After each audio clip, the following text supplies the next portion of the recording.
come with me to go get a facial. I only get these once every once every 6 weeks or so. So it's not a regular thing. They're not the cheapest things in the world. You could really kind of get all the products and do it from home. But yeah, it's my one treat every 6 weeks. So yeah, come get a facial.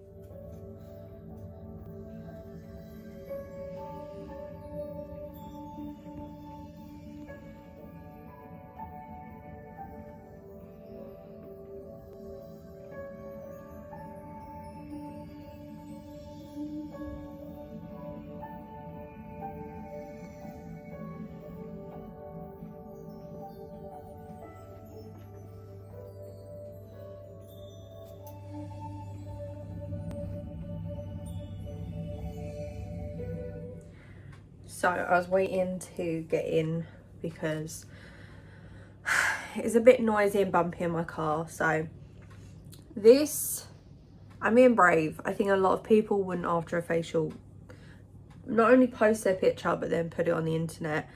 But I have really bad skin. It's not something that's going to go away easily. I'd rather just be transparent with how my face looks and maybe give someone else the confidence if they want to try it to give it a go. So obviously my hair's got oily as well because of all the serums. They put a thing on, but my hair's just naturally oily anyway, so anything touching it is not good. So this is my skin. Let me just do a...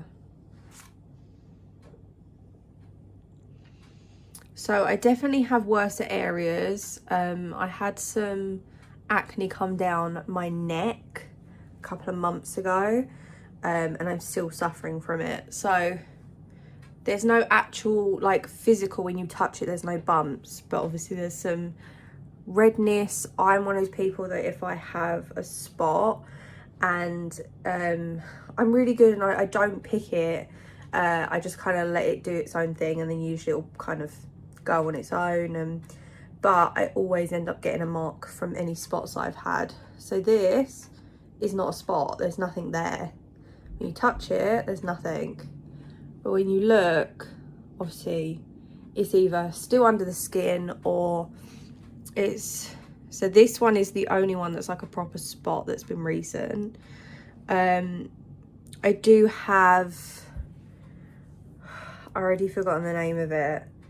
Rosacea. I have rosacea over my nose. See, if I look down you can see more. Over my nose and my cheeks here I have rosacea.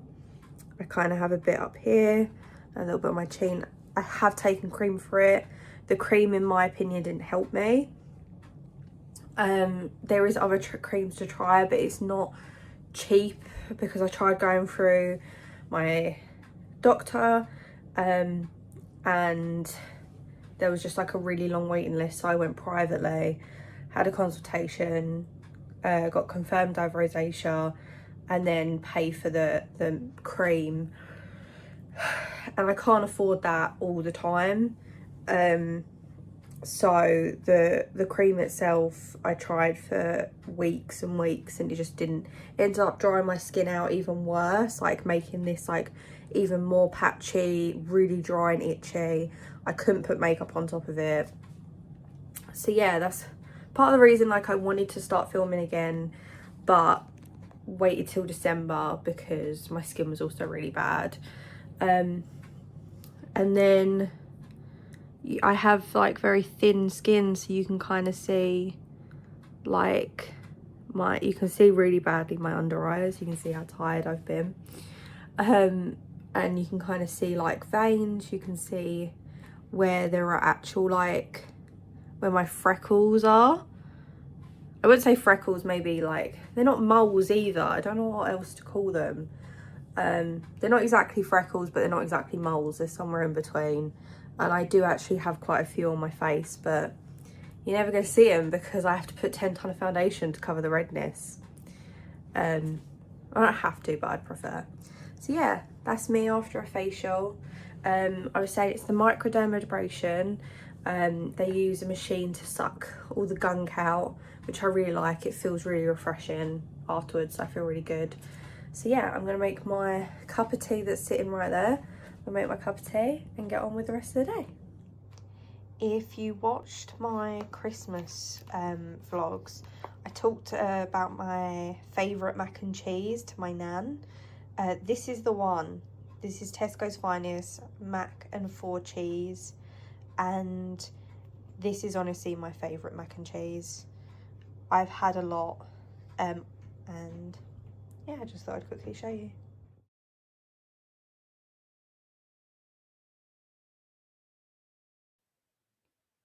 Come with me volunteering at my local theatre.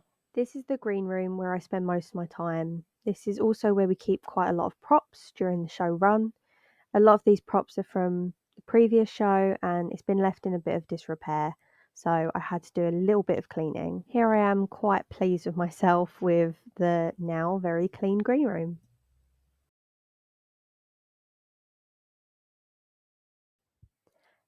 This is the monitor in the green room where we can see the cast and we can see the set. So during the actual run of the show, this is where we can sit and watch it, and we can watch out for our cues, so we don't always have to be in the wings waiting. The cast are just on the stage getting used to all the new fixtures that have been put in place before the show starts.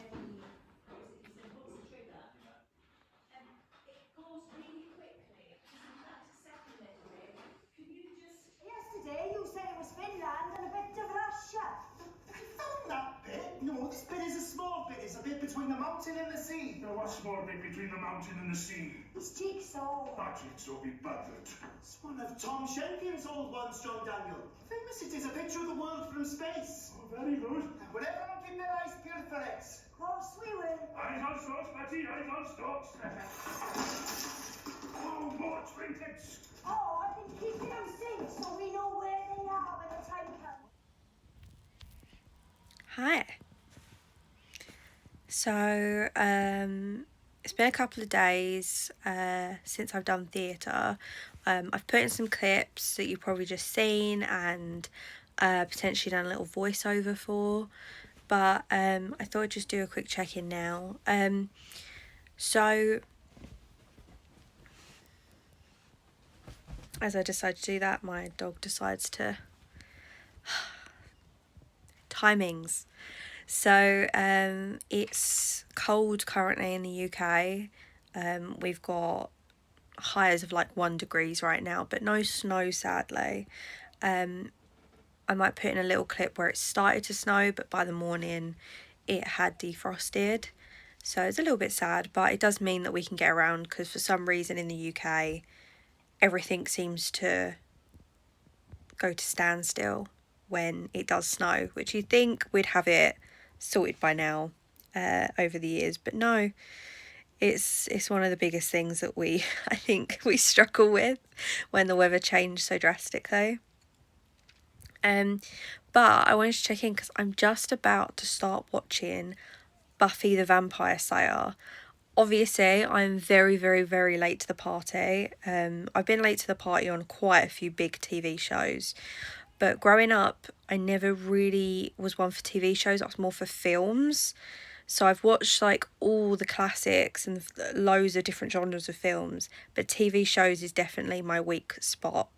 So I'm going to start watching Buffy the Vampire Slayer because I saw a few clips on TikTok, of course. And I didn't want like major spoilers. So it seemed interesting enough that I want to start giving it a watch. Obviously, it's a show from many moons ago, so I thought I'd give kind of a bit of updates and then maybe some like reactions to certain things, which either you've seen it and you're really interested to see what someone like new of this generation, like later on watching it now, thinks, but also you might have a different opinion. You might have never seen it as well, and it might be a show that you might be interested to think if it's worth watching.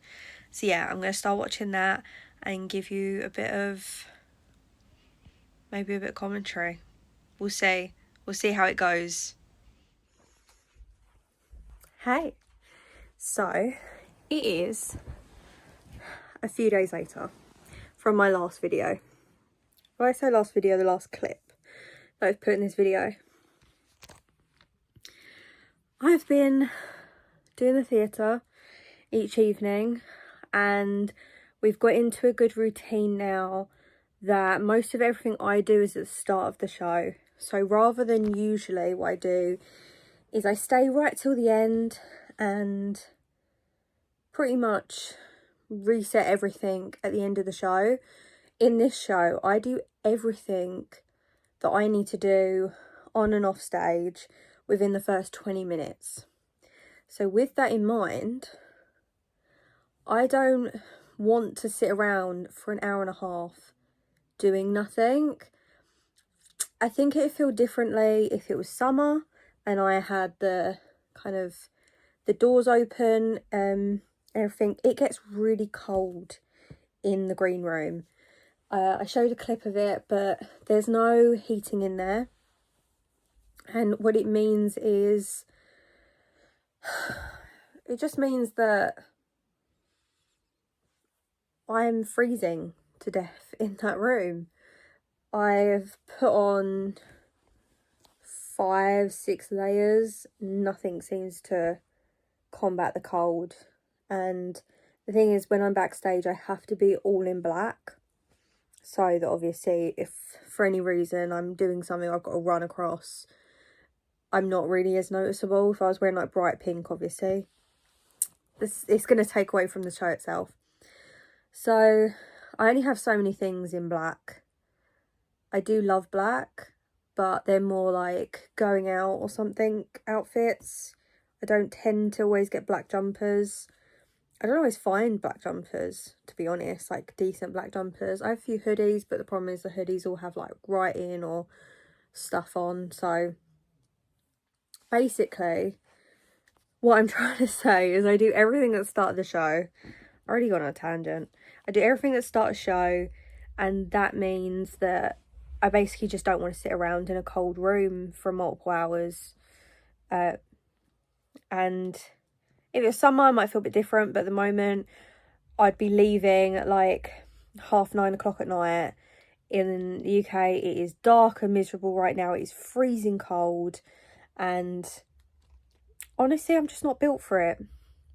I'm not built to be out late at night doing bits and bobs. So if I have an opportunity to come home, I will. I do work full time, so this is a volunteering gig, and to be honest, like when you're volunteering, I think just going and making the effort in general is sometimes more than enough, kind of thing. Not in a mean way, but this show I don't need to do much for, and I'm not really crucial in any parts. Like most of everything they have is already on them, props wise. The stage is already set, and it takes me about 10 minutes to set up now because I've got in a good routine. So basically my evenings are free somewhat. I have to go out for max like an hour and a half, and then I come home and my evenings are now mine, which is so nice, which is why I'm in PJs, I'm in bed, I have not taken my makeup off, and I'm just gonna chill. So with my chilling comes what I'm currently watching on TV. Now, I mentioned this in one of the clips that I have started watching. Generation, there is a chosen one. She alone will stand against the vampires, the demons, and the forces of darkness. She is the Slayer.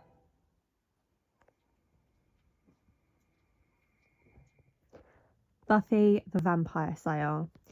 Now, forget about the fact that I haven't got rid of my Christmas decorations just yet. I'm trying to hold on for a little bit longer.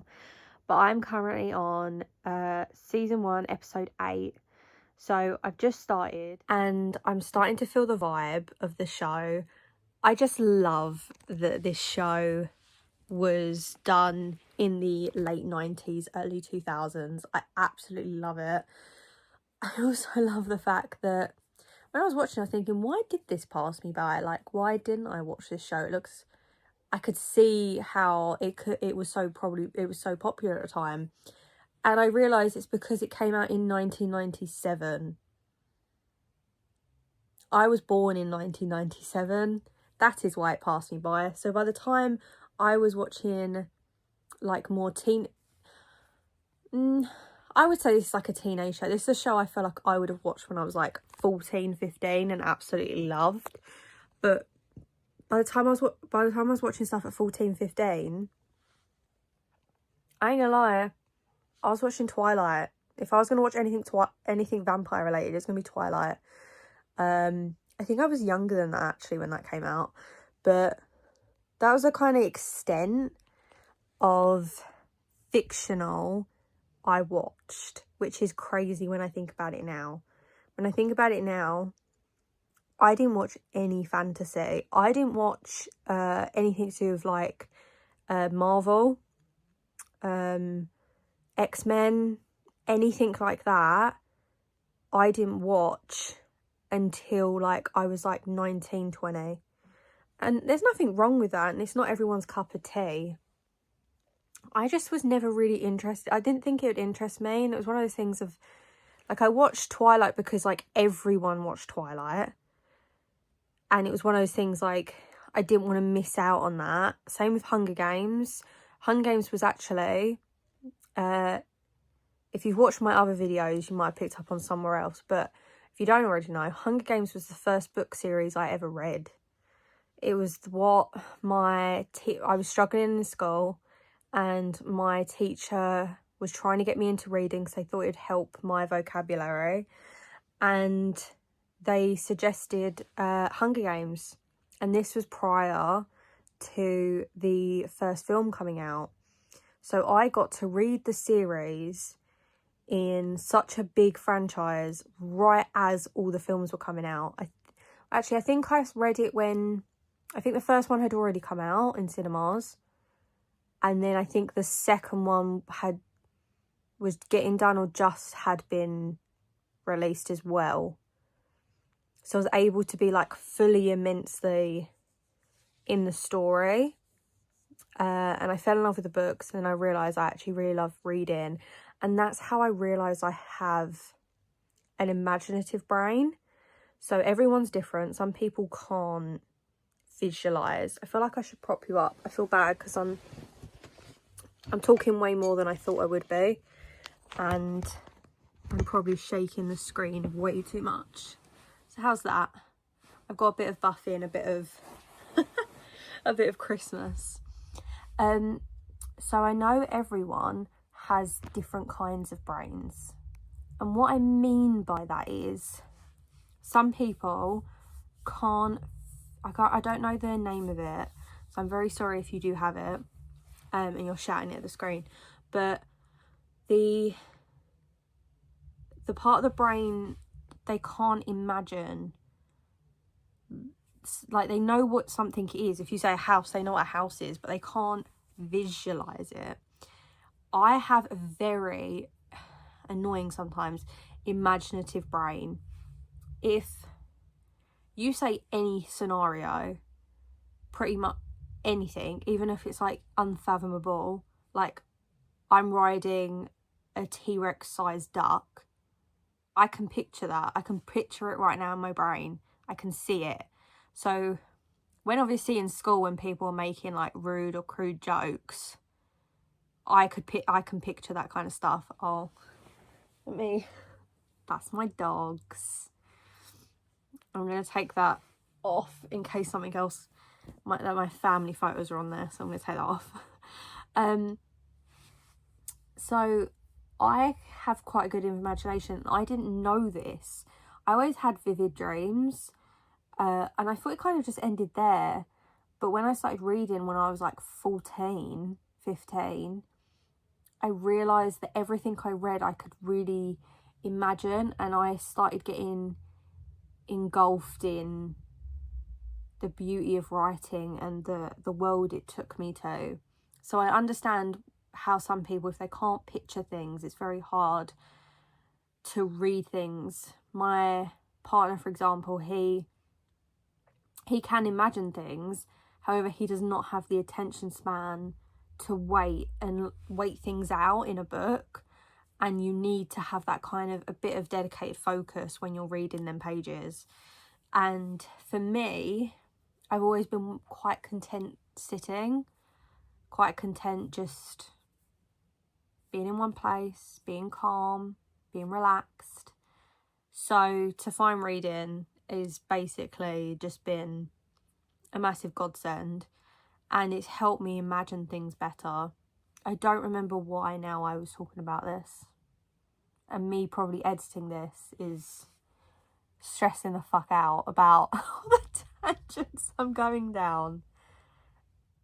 I was talking about Buffy the Vampire Slayer. Oh, why it passed me by, and then yeah.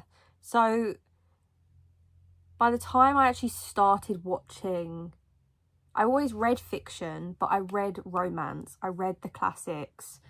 I read the poets and the beautiful authors of kind of years ago. And then I started reading more not pop. My God, I have got a brain like a sieve. I read more like teen. So I read the Divergent series, obviously said the Hunger Games. I read the After series, which obviously I've done on my channel.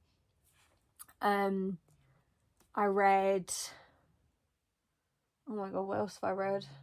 The worst thing is my reminder on my books, and I've had to get rid of a bunch of my books in my room for storage purposes, for moving house.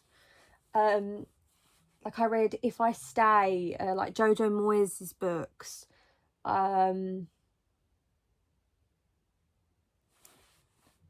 Like John Green, that's it as well. Them kind of books, they're the ones I read. And anything that was a teen who had a really cool talent, or was like no one liked in school, was like a nerd, and then a boy who's like popular or really cool or like new to the school, that kind of stuff. I read them kind of things. I've never read Twilight. I'm very sorry. I've never read Twilight because by the time the films came out, I was kind of past it of wanting to read it. Like once, I never saw the first film straight away. I think I went straight into the third. Like, I mean, in terms of like, I was like, okay, I'll watch it when it came to the third. So I was like, okay, I'll binge the first and second one because my friend wanted to go to the cinema and see the third one. So fantasy I never really dipped into, and finally I did in reading terms. I think a little bit before I started watching it. So I'm still very new to the whole fantasy world. I freaking love it. To be honest, it is literally most of the thing I read is even murder or fantasy right now. So, I mean, the fact that I haven't watched this sooner is a crime. I blame it to the fact I've watched Gilmore Girls like 57 times. And anytime I need a TV show, I'm trying to find a TV show to fill time in between watching like YouTube or Twitch or films, my go-to is just to watch Gilmore Girls as like fillers. But I don't know how I've not watched this sooner, because it's the perfect mixture of like 90s, I was going to do it again, perfect mixture of 90s drama, love, lust, murder. It's got it all. And now I feel like I just need an escape, and this is the perfect kind of TV show. So I'm really enjoying it. We have just encountered Angel. If you haven't already watched it, then I won't spoil anything either. Maybe I'll do a separate video of like what I think after season 1 and my predictions for season 2, and then keep doing that until the last episode. Maybe I'll review the last episode. But I'm really enjoying it. I'm taking it for what it is. I haven't got expectations of it. I'm just taking it for what it is. It is a show made in the 90s. The prosthetics aren't going to be the best. The sound effects and everything aren't going to be the best. The stunt doubles is what keeps getting me. The stunt doubles having wigs on, being completely different builds. There was one scene where there's a bus driver. I nearly like grabbed my phone to film it or go back. But there's a point where there's a bus driver and he's bald and he's driving along, and then it cuts to a wide shot of the car, like the bus coming, and you see it's a man with full long hair. I'm just like, at that point they didn't even try. They're like, do you know what? We're not going to put a ball cap on you or put the guy have a wig on. We're just no one will notice. So that's quite funny seeing that, because probably in the 90s they are things that would have just kind of gone over your head because you're so like fixated on the moment, and you couldn't rewind. Like TV that was like being aired, like came on, and you couldn't pause it, you couldn't rewind, you watched it in the moment. So a lot of shows, I think, show that, of like, when you're watching it in the moment, you aren't going to think that people years and years in the future are going to rewind, pause, rewatch, rewind. But now they are. So I get to see it, and I get to see it for the first time in 2025. Like almost 20 years after it came out. So I'm enjoying it, and yeah, that's just my little update. Yeah. I'm probably going to end the video there because I think I've filmed enough little clips and things to create a kind of mid-January vlog, I think is what it's going to be. It's going to be a mid-January vlog. I think I'm going to try and aim to do a vlog in month. So a vlog in January, maybe a vlog in February and onwards. And then if things come up or I'm doing things, especially like the house, I might do set videos on the house. But vlogs just in general. So yeah, so I hope you enjoyed. I hope you're having a lovely start to the year. And I will see you in the next video. Bye.